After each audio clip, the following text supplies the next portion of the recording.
ಇಬ್ಬರು ಬಾಯಾಗ ಹಾಕ್ಕೊಂಡು ಕುಂತಿದ್ರು, ಸಿನಿಮಾ ನೋಡಕತ್ತಿದ್ರು. ಸಿನಿಮಾರ 500 ರೂಪಾಯಿ ಕೊಟ್ಟು ನೋಡಕತ್ತಾರ, ಇಂಟ್ರೆಸ್ಟ್. ಅವ ಹಾಕ್ಕೊಂಡನು, ಉಗುಳ್ಬೇಕೀಗ. ಹೊರಗೆ ಹೋದ್ರೆ ಸಿನಿಮಾ ತಪ್ತೈತಿ, ಇದ್ರೆ ಅದು ಇಟ್ಕೊಂಡು ಕೂಡಕ್ಕಾಗೋಲ್ದು. ಆ ಕಡೆ ಈ ಕಡೆ ನೋಡಕತ್ತಿದ್ದ. ಅವ ಮಗ್ಗಲಿದ್ದವ, ಇದು ದೋಸ್ತವ. ಯಾಕೋ ಸಿನಿಮಾ ನೋಡೋದು ಬಿಟ್ಟು ಆ ಕಡೆ ಈ ಕಡೆ ಏನು ನೋಡಕತ್ತಿ? ಇಲ್ಲ, ಒಂದು ಸ್ವಲ್ಪ ಹಾಕ್ಕೊಂಡಿನಿ ನಾನು. ಅಲ್ಲ, ಏನು ಮಾಡ್ಬೇಕು? ಉಗುಳ್ಬೇಕಂತ ಮಾಡೀನಿ, ಹೊರಗೆ ಹೋದ್ರೆ ಸಿನಿಮಾ ಹೋಗ್ತೈತೆ. ಇಲ್ಲ, ನಿನ್ನ ಮಗ್ಲದನಲ್ಲ, ಅವನ ಕಿಶದಾಗ ಉಗುಳು ಅಂದವ. ಅವಾಗ ಇವ ಅಂದ, ಅಲ್ಲ ಮತ್ತು ಅವನಿಗೆ ಉಗುಳಿದ್ರೆ ಅವನಿಗೆ ಗೊತ್ತಾಗೋದಿಲ್ಲ ನಂದು. ಅಲ್ಲ, 4 ಸಲ ನಿನ್ನ ಕಿಶದಾಗ ಉಗುಳಿ ನಿನಗೇನ್ರ ಗೊತ್ತಾಗೈತೆ ನಂದು. ಈಗ 4 ಕಸ ಉಗುಳಿ ನಿನಗೇನು ಗೊತ್ತಾಗೈತೇನು? ಹಂಗೆ ಇನ್ನೊಬ್ಬರು ಪಾಕೆಟ್ನಾಗ ಹಾಕ್ಕೊಂತ ಹೋಗೋದಪ್ಪ ಅಷ್ಟೆ. ಗುರುಗಳು ಕಲಿಸಿದ್ದೇನು ಅಂದ್ರೆ ತಪ್ಪುಗಳನ್ನು ಕಡಿಮೆ ಮಾಡೋದು. Try to be better than yesterday. ಸಜ್ಜನನಾಗಿ ಬದುಕುವುದಷ್ಟೆ.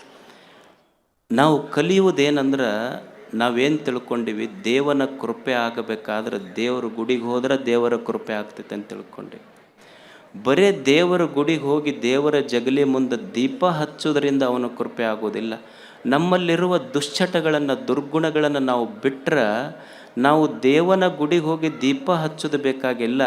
ನೀ ಬಿಟ್ಟರೆ ಸಾಕು, ದೇವರೇ ನಿನ್ನ ಜಗುಲಿಯ ದೀಪವಾಗಿ ಮನ್ಯಾಗ ಬೆಳಗುತ್ತಾ. ನಾವು ಅದನ್ನು ಬಿಡುವುದಷ್ಟೇ ಇಲ್ಲಿ ಕಲಿಯುವುದು. ಸಜ್ಜನಳಾಗಿ ಮಜ್ಜನ ಕೆರುವೆ, ಶಾಂತಳಾಗಿ ಪೂಜೆಯ ಮಾಡು. ಒಂದಿಷ್ಟು ಸಮಾಧಾನ ಇರೋದು ಮನುಷ್ಯ. ಸಮಾಧಾನ ಕಲಿಬೇಕಲ್ಲ ಜೀವನದೊಳಗೆ. ನೀವು ಅಂತಿರ್ತಾರೆ ನೋಡಿ, ಮನ್ಯಾಗ ಯಜಮಾನ್ರು ಹೊರಗೆ ಹೋಗಿ ಬಂದ ತಕ್ಷಣ ಹೆಣ್ಮಕ್ಳು ಅಂತಿರ್ತೀವಿ, ಏನು ರಿಪಿ ಹಚ್ಚಿರಿ ನೀವು ಮನ್ಯಾಗ. ಇದು ಎಲ್ಲಿ ಯಾವ ಡಿಕ್ಷನರಿಯಾಗಿತ್ತೋ ಗೊತ್ತಿಲ್ಲ. ರಿಪಿ ಅನ್ನೋ ಶಬ್ದಕ್ಕೆ ಇದು ಲ್ಯಾಟಿನ್ ಮೂಲದಿಂದ ಬಂದಂತ ಕಾಣತೈತಿ. ಸಮಾಧಾನ ಇರೋದಿಲ್ಲ. ಅವ್ರು ಅಂತಿರ್ತಾರೆ ನೋಡಿ, ಹೆಣ್ಮಕ್ಳು ಮನ್ಯಾಗ ಅಂತಿರ್ತಾರೆ, ಏನಂತ, ಈ ಅಮಾಸಿ ಹುಣ್ಣಿಮೆ ಬಂತಂದ್ರೆ ಒಂಥರ ಆಗತ್ತೆ. ಏನಾಗತ್ತಂದ್ರೆ, ಅಡುಗೆ ಮನ್ಯಾಗ ಹೋದ್ರೆ ಅದು ಚೆಂಡು ಹಿಡಿದು ದಬ್ಬದಂಗೆ ಆಗ್ತೈತೆ ಅನ್ನೋದಿಲ್ಲ. ಅಡುಗೆ ಮನೆ ಕಡೆ ಹೋದ್ರೆ ಚೆಂಡು ಹಿಡಿದು ದಬ್ಬದಂಗೆ. ಊಟ ಹೋಗ್ತೈತೆ ಅಂತಾರೆ, ಅಡುಗೆ ಮನೆ ಕಡೆ ಹೋಗಕ್ಕೆ ಒಲ್ಲೆ. ಸಮಾಧಾನ ಬೇಕಲ್ಲ ಮನುಷ್ಯಗೆ. ಸಮಾಧಾನ ತಪ್ಪತೆ ಅಕ್ಕ.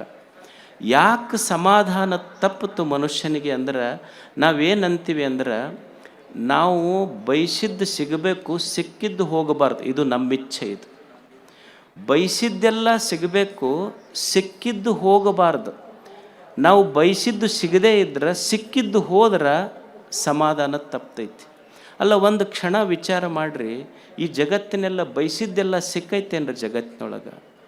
ಈ ಜಗತ್ತಿನಲ್ಲಿ ಬಯಸಿದ್ದೆಲ್ಲ ಸಿಕ್ಕಿಲ್ಲ, ಬಯಸಿದಷ್ಟು ಸಿಕ್ಕಿಲ್ಲ, ಬಯಸಿದಂಥದ್ದು ಸಿಕ್ಕಿಲ್ಲ, ಬಯಸಿದವರು ಸಿಕ್ಕಿಲ್ಲ, ಸಿಕ್ಕವ್ರು ನೀವು ಬಯಸ್ದಂಗಿಲ್ಲ. ಇದು ಜೀವನದ ವೈಚಿತ್ರ್ಯ ಐತಿದು. ಇದನ್ನು ಅರ್ಥ ಮಾಡಿಕೊಂಡು ಬದುಕಬೇಕು ಮನುಷ್ಯ. ಬದುಕಬೇಕು. ಒಂದಿಷ್ಟು ಜೀವನದ ಮೇಲೆ ಸ್ವಲ್ಪ ಹೆಚ್ಚ ಕಡಿಮೆ ಇರ್ತದೆ. ನಾವು ಬಯಸಿದ್ದೆಲ್ಲೂ ಸಿಗೋದಿಲ್ಲ. ಹಂಗಂತ ತಿಳ್ಕೊಂಡು ಬಯಸಬಾರ್ದಂತಲ್ಲ, ಹಂಗಂತ ತಿಳ್ಕೊಂಡು ಬಯಸಬಾರ್ದಂತನೂ ಅಲ್ಲ. ಬಯಸಬೇಕೀಗ ಆಟ ಆಡ್ತೀವಿ, ಕಬಡ್ಡಿ ಆಡ್ತೀವಿ. ಗೆಲ್ಲುವ ಬಯಕೆಯಿಂದನೇ ಆಟ ಆಡೋದು. ಗೆಲ್ಲುವ ಬಯಕೆಯಿಂದನೇ ಆಟ ಆಡಬೇಕು.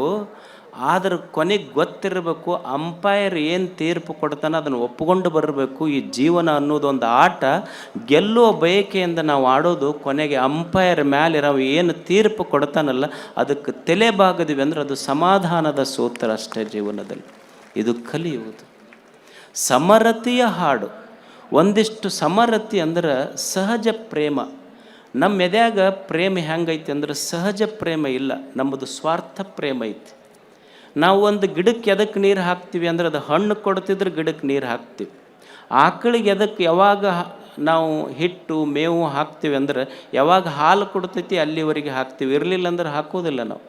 ಅಂದ್ರೆ ನಮ್ಮಲ್ಲಿ ಸ್ವಾರ್ಥ ಪ್ರೇಮ ಐತಿ, ಸಹಜ ಪ್ರೇಮ ಇರಬೇಕು. ಇವತ್ತು ಗುರುಗಳದಾರ ನೋಡ್ರಿ, ಅವ್ರದ್ದು ಸಹಜ ಪ್ರೇಮ.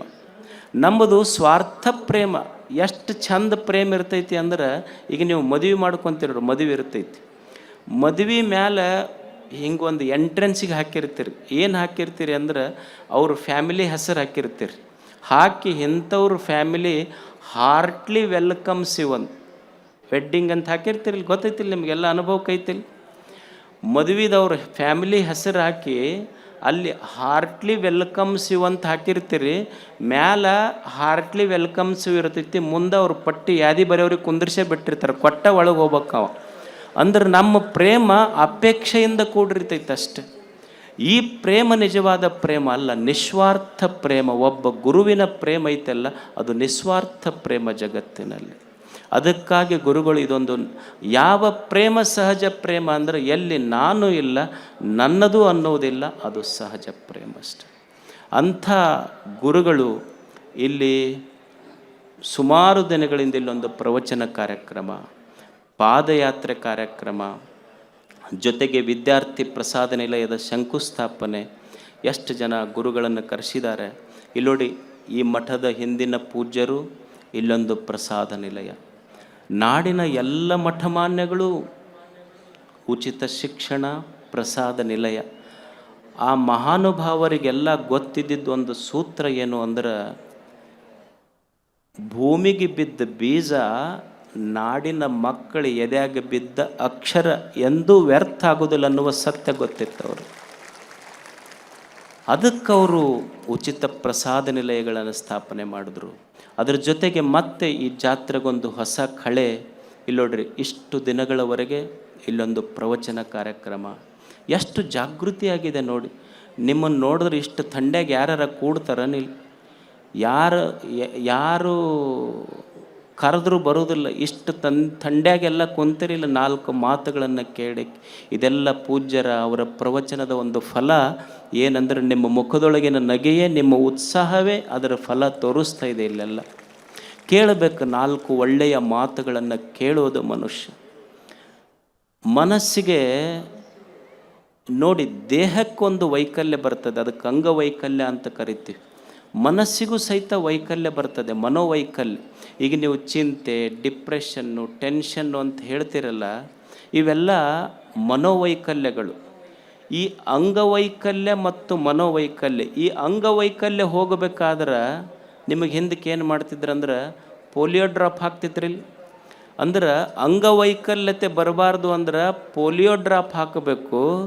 ಮನೋವೈಕಲ್ಯ ಬರಬಾರ್ದಂದ್ರೆ ಪೂಜ್ಯರ ಹೋಲಿ ಡ್ರಾಪ್ಸ್ ಹಾಕಬೇಕು, ಅಂದ್ರೆ ಮನೋವೈಕಲ್ಯವು ಹೋಗ್ತದೆ.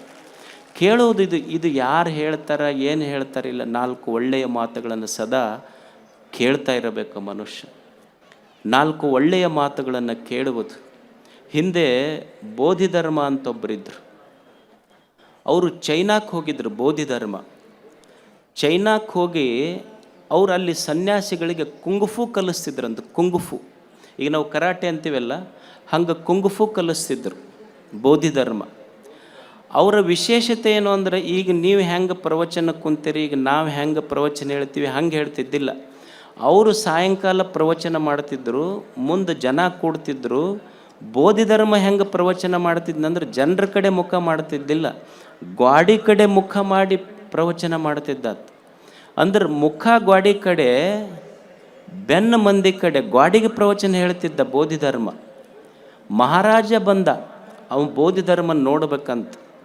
ಬೋಧಿಧರ್ಮನಿಗೆ ಕೇಳ್ದ, ಅಲ್ಲ ನೀವು ಗ್ವಾಡಿ ಕಡೆ ಮಂದಿ ಕಡೆ ಬೆನ್ನು ಮಾಡಿ ಗ್ವಾಡಿಗೆ ಮುಖ ಮಾಡಿ ಗ್ವಾಡಿಗೆ ಯಾಕೆ ಪ್ರವಚನ ಹೇಳ್ತೀರಿ ಅಂತ ರಾಜ ಕೇಳ್ದ. ಬೋಧಿಧರ್ಮ ಅಂದ, ಮತ್ತು ಅದಕ್ಕೆ ಹೇಳಿದರೆ ಏನು ಇವಕ್ಕೆ ಹೇಳಿದರೆ ಏನು, ಎರಡು ಒಂದೇ ಅಂದವ. ಅಲ್ಲ, ನಾ ಅಂದಿದ್ದಲ್ಲ, ಬೋಧಿಧರ್ಮ ಅಂದಿದ್ದು.